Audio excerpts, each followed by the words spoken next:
Le 22 août 1944, après 4 ans d'occupation, les troupes hitlériennes vivaient leurs derniers instants dans la capitale. Le 22 août marque le jour des barricades. Il y en avait 600 du quartier latin jusqu'à Belleville.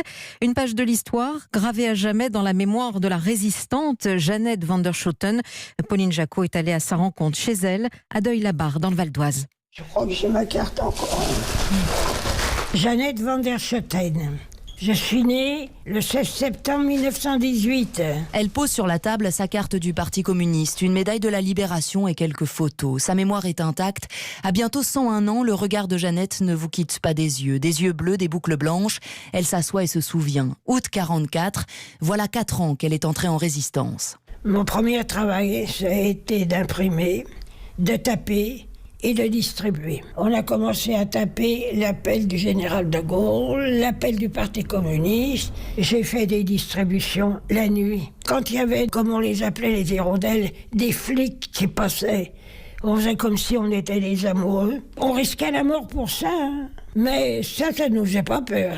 Ce 22 août, Jeannette et ses camarades sont réfugiés dans le 9e arrondissement, rue Saint-Georges, à quelques mètres des barricades. Notre travail dans la libération, c'était la préparation, sitôt le départ des Allemands. Ça a été notre travail.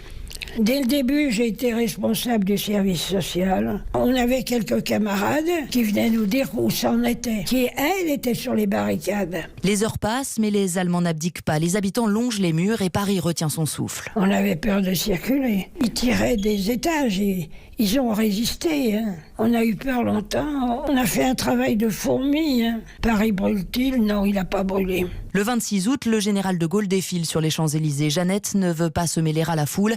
Elle pense à Daniel, Pierre, Roger, Jean et Francine. Ça me fait mal, ça... Francine Fromont, son amie, fusillée 8 jours plus tôt. On avait dit qu'on y arriverait, mais à quel prix? À quel prix? Vous tous qui restez, soyez dignes de nous. Cette phrase de Guy Môquet ne l'a jamais quitté, son idéal non plus. Dans quelques jours, Jeannette ira souffler sa 101e bougie à la fête de l'humanité. Pour croire encore, saurait-elle, à des lendemains qui chantent.